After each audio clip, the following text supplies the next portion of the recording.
حضرت عمر چاہتے تو اینٹ سے اینٹ بجا دیتے، نکال کر صاف کر دیتے، لیکن آپ نے کھلی اجازت دی، اور عیسائی ویسے ہی باقی رہے۔ 400 سال تک یہ سلسلہ چلتا رہا۔ پھر فاطمی دور آیا، یعنی بنو عباس کی خلافت ختم ہوئی، فاطمیوں کا غلغلہ تھا، انہوں نے خلافت سنبھالی، لیکن وہ مضبوط نہیں تھے، کمزور خلیفہ آئے، جس کی وجہ سے صلیبی طاقتیں جتنی بھی تھیں سب آ کر کے اس خلیفہ پر قبضہ جما لیا، اور بیت المقدس میں اجازت پہلے مانگ لی کہ ہمیں آنے جانے کی اجازت دی جائے۔ جب آنے جانے کی اجازت مل گئی تو پورے علاقے پر زبردستی غاصب قبضہ کر کے وہاں سے سارے مسلمانوں کو ختم کر دیا، بہت مسلمانوں کا قتل کیا۔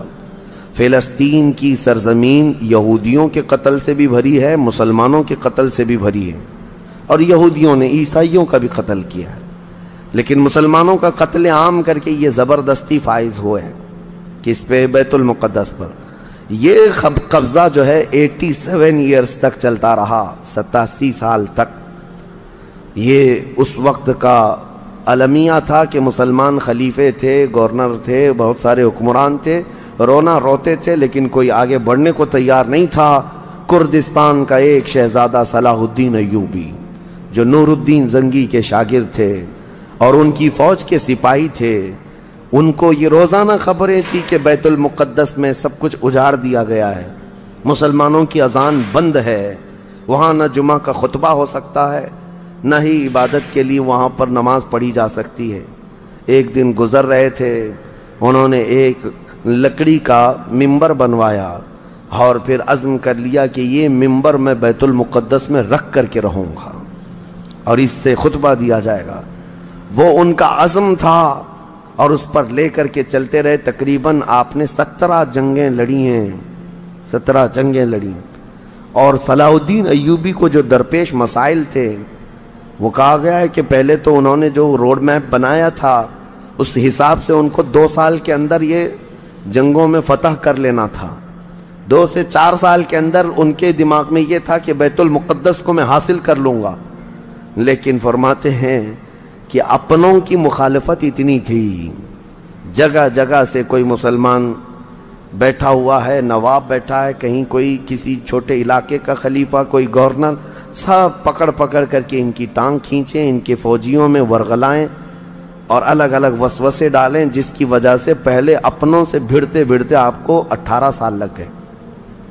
بیت المقدس پھر پہنچے، صلیبیوں سے معرکہ آرائیاں ہوتی رہیں، پھر وہ 87 سال کے بعد صلاح الدین ایوبی نے دوبارہ بیت المقدس کو ان عیسائیوں سے پاک کیا، اور آپ نے وہ ممبر وہاں پر لگایا اور تاریخی خطبہ عطا کیا تھا۔ اس کے بعد وہ بیمار ہو گئے صلاح الدین ایوبی رحمۃ اللہ تعالیٰ علیہ۔ 17 جنگیں جس نے لڑیں، اور عیسائی آج بھی صلاح الدین کے نام سے ڈرتے ہیں، اور بہت سارے تعریف بھی کرتے ہیں کہ ایسا جرنیل ہم نے دیکھا ہی نہیں دنیا میں صلاح الدین ایوبی کی طرح۔ وہ خون کا پیاسا نہیں تھا، وہ امن کا پیاسا تھا۔ کتنے تو قیدی ایسے آتے تھے جن کو وہ صرف ایگریمنٹ کر کے آزاد کر دیتا۔ عیسائی اس بات پر آج بھی اقرار کرتے ہیں کہ جنگوں میں قید جو ہونے والے کو کوئی چھوڑتا نہیں ہے، لیکن صلاح الدین ایوبی ایک نہیں لاکھوں لوگوں کو آزاد کیا ہے، 1000 بھی نہیں، لاکھوں لوگوں کو آزاد کیا ہے صلاح الدین ایوبی رحمۃ اللہ تعالیٰ علیہ۔ اللہ ان کی تربت پر کروڑوں رحمتیں نازل فرمائے۔ حیرت کی بات یہ ہے کہ ان کا آخری وقت آیا تو رونے لگے، بستر پر رو رہے تھے۔ لوگوں نے پوچھا کہ کیا بات ہے؟ صلاح الدین ایوبی کہتے میں نے منت مانگی تھی اللہ سے کہ اے اللہ بیت المقدس فتح ہو جائے تو میں حج پہ جاؤں گا۔ کہا تو پھر کیا ہوا؟ کہا میرے پاس اتنے پیسے نہیں ہیں کہ میں حج کر سکوں۔ یہ وقت کا وہ عادل حکمران جس کی تاریخ عدل سے بھری ہوئی ہے، لیکن یہ بھی تاریخ ہے کہ مال لوٹ کر کے اگر اپنا محل بنایا ہوتا تو صلاح الدین کے بہت سارے آج محلات ہوتے، لیکن وہ آخر وقت بستر پر اس غم سے رو رہے تھے کہ میرے پاس حج پہ جانے کے لیے پیسے نہیں ہیں۔ جس کے زیر نگیں کتنے علاقے آتے تھے اس وقت، بہت سارے علاقوں کا وہ خلیفہ۔ لیکن میرے عزیزو، اسلام کی سچی تاریخ ایسے ہی خلفاء سے ہے، ایسے ہی خلفاء سے نظام ہے۔ پھر یہ زمانہ چلتا رہا، تقریباً 800 سال گزر گئے، 1921 آیا، 1921، یہ جو گزری ہوئی سینچری ہے ابھی ہماری، یہ فرسٹ ورلڈ وار جب ہوئی، پہلی جنگ عظیم، اس جنگ کے دوران یہودیوں نے زبردستی اجازت مانگی برطانیہ کو ثالث بنا کر کے، کیونکہ جب ترکی کی حکومت ختم ہو گئی، جس کو خلافت عثمانیہ کہا جاتا ہے، جب وہ کمزور ہو کر گر گئی، کیونکہ ان کا دبدبہ تھا، یہ آخری خلافت ہے جو زمین پر تھی، اگرچہ خلافت کے نام سے جو مشہور رہی، تو حضور صلی اللہ تعالیٰ علیہ وسلم کی وفات کے بعد سے لے کر یہ ترکی کی خلافت عثمانیہ تک اس روئے زمین پر خلیفہ ہر زمانے میں کوئی نہ کوئی رہا، لیکن 1921 سے لے کر 1921 سے لے کر اب کا زمانہ آ گیا 2023، اتنے سال، 100 سال گزر گئے، پوری دنیا میں اب کوئی خلیفہ مسلمانوں کا نہیں رہا۔ بادشاہ تو بہت سارے ہیں، امیر المومنین اور خلیفہ کے نام سے اس روئے زمین پر اب کوئی نہیں۔ ان ظالموں نے ہماری خلافت کے نظام کو مار ڈالا، ختم کیا، خلافت کو زمین سے ختم کیا۔ اب لوگوں کو نیا لگتا ہے کہ خلافت کا مطلب کیا ہے۔ خلافت ایک نظام ہے، پورا نظام ہے۔ جب ڈیموکریسی ایک نظام ہے، کمیونزم ایک نظام ہے، تو اسی طرح سے خلافت جو ہے میرے مصطفیٰ کے نظام کا نام ہے۔ جب یہ ختم ہوا تو پھر 1921 میں یہودی جگہ جگہ سے جو مارے گئے تھے، اس وقت جرمن سے بھگائے جا رہے تھے، جینوسائیڈ کیا گیا تھا یہودیوں کا، جرمن میں مارا جا رہا تھا، تو ان کے اوپر دنیا والوں نے چنتک بیٹھک جس کو کہتے ہیں رحم کرنے کا، کئی مرتبہ بیٹھکیں ہوئی، بڑے بڑے لوگوں نے کہا یہودی پوری دنیا میں مارے جا رہے ہیں اور یہ مظلوم ہیں، ان کو کہیں پناہ دی جائے۔ پناہ دینے کے لیے جب بات آئی تو فلسطین کا ایک چھوٹا سا علاقہ 4000 یہودیوں کو رہنے کی اجازت دی گئی۔ 1921 سے 4000 یہودیوں کو رہنے کی اجازت دی گئی، اور پھر جب وہ 4000 یہودی رہے تو بڑھتے بڑھتے دنیا بھر سے لوگ ہجرت کر کے یہودی وہاں جاتے رہے، اور تقریباً 1948 1947 1947 جب ہمارے ہاں آزادی کا مسئلہ چل رہا تھا، تب تک یہودی جو ہے لاکھوں کی تعداد میں وہاں جمع ہو چکے تھے، اور جمع ہو کر کے ان لوگوں نے، اور اسی وقت ہٹلر کا دور بھی ختم ہوا تھا اور ہٹلر نے ان کو بہت مارا تھا، جس کو ہولوکاسٹ کہا جاتا ہے، اور بہت زیادہ ظلم کیا تھا۔ تو یہ سب بھاگ کر کے فلسطین میں جمع ہوئے، اور پھر ایک ایگریمنٹ سائن کروا لیا گیا دنیا کی بڑی بڑی طاقتوں سے کہ یہ اسرائیل ایک کنٹری ہے۔ فلسطین کو 2 حصوں میں بانٹ دیا گیا، آدھا عربوں میں، آدھا یہودیوں میں، فلسطین کے 2 حصے کر دیے، تو آدھا یہودیوں کو ملا تو ٹھیک ہے، لیکن اس کے غصے میں عربوں میں جنگ شروع ہوئی۔ 1948 کے بعد پھر جنگوں کا آغاز ہو گیا، جارڈن، سیریا، مصر، ان لوگوں نے اسرائیل کے ساتھ، انہوں نے نئی کنٹری کا نام اسرائیل رکھا تھا، جنگ کیا۔ جب جنگ کرتے رہے، اسرائیل اپنے پیر پھیلاتا رہا اور آگے بڑھتا رہا، کیونکہ اس وقت ان عربوں کے اندر یا جدید ہتھیار نہیں تھے۔ اسرائیل کو فلی طور پر امریکہ کا سپورٹ تھا، UK کا سپورٹ تھا، یورپ کا سپورٹ تھا۔ ان تینوں ملکوں کے ساتھ بڑی خوفناک جنگوں میں ان کو پیچھے ڈھکیل دیا گیا، بلکہ جو صحرائے سینا تھا مصر کا، وہ بھی اسرائیل نے قبضہ کر لیا۔ طور سینا جس کو کہتے ہیں، کوہ طور، وہ بھی ان کے لیے مقدس تھا، وہ بھی حاصل کر لیا۔ پھر اس کے بعد دوسری جنگ بھی ہوئی تھی مصر کی، تب مصر نے وہ علاقہ واپس لیا اور اسرائیل کو سمیٹنے کی کوشش کرتے رہے۔ 3 بڑی جنگوں میں ہوا یہ کہ جب جنگ ہوتی رہی، اسرائیل پھیلتا رہا۔ پھر 1978 کے قریب یا 75 کے آس پاس اسرائیل نے پورے طور پر فلسطین کا کنٹرول اپنے ہاتھ میں لے لیا، جس میں بیت المقدس بھی چلا گیا۔ یہ ہے تاریخ میں آدم علیہ السلام کے زمانے سے لے کر یہاں تک کی بتا رہا ہوں، مختصر جھلکیاں۔ اس کے بعد سے یہودیوں نے بیت المقدس کا کنٹرول اپنے ہاتھ میں لیا، حالانکہ UN کا یہ فیصلہ ہے کہ پورے اسرائیل کو یہ خاص طور پر تنبیہ کی گئی ہے کہ صرف مسجد اقصی جو بیت المقدس ہے، اس کا کنٹرول اور اس کا مینجمنٹ اس کے انتظامات یہودیوں کے ہاتھ میں بھی نہیں رہیں گے اور وہاں کے فلسطینی مسلمانوں کے ہاتھ میں بھی نہیں رہیں گے، یہ جارڈن کی حکومت کو دیا گیا ہے۔ جارڈن کی حکومت، جس کو کسٹوڈین آف یہ کہا جاتا ہے بیت المقدس، وہ اس کے انتظام دیکھتی ہے، لیکن برائے نام ہے یہودیوں نے دھجیاں اڑا رکھی ہیں پورے دنیا بھر کے قوانین کی۔ جہاں جہاں ان کو پابندی تھی کہ یہاں نئے گھر نہیں بنائیں گے، ابھی 3-4 سال پہلے انہوں نے پورے مسلمانوں کے محلے کو ختم کر کے 200 گھر بنائے، یہودیوں کو آباد کیا۔ برسوں سے یہاں جو مسلمان تھے، ابھی آپ جا کر کے کبھی دیکھیں یروشلم، بیت الحم، جو بیت المقدس کے آس پاس کے علاقے، رام اللہ، 40 سال 45 سال ہو گئے دکانوں کو تالے لگے ہوئے ہیں، جالے لگے ہوئے ہیں، لیکن کھولنے کی اجازت نہیں ہے۔ اتنے پرانے وقت سے دکانیں بند ہیں۔ کہا کہ نہیں، یہودیوں کی طرف سے کوئی یہاں پر کھولنے کی اجازت نہیں ہے، مسلمانوں کے نام پر۔ اور اللہ کا فضل تو دیکھیں، وہ مسلمان کیسے جگرے والے لوگ ہیں، میں نے اپنی آنکھوں سے دیکھا ہے۔ ہر جگہ کی طبیعت کے اعتبار سے اللہ تعالیٰ مخلوق پیدا کیا ہے۔ ان ظالم غاصب اسرائیلیوں کو ہم نے دیکھا، یہ بندوق تانے بیت المقدس کے ہر دروازے پر کھڑے رہتے ہیں، اور مسلمانوں کا فلسطینی 8 سال کا بچہ آتا ہے، اس کی نال یوں پھینک کر کے مسجد میں اندر جاتا ہے، نماز پڑھتا ہے، پھر نکلتا ہے، اور وہ فوجی دیکھتا رہ جاتا ہے، کچھ نہیں کرتا۔ بسا اوقات گولیوں سے برساتے ہیں۔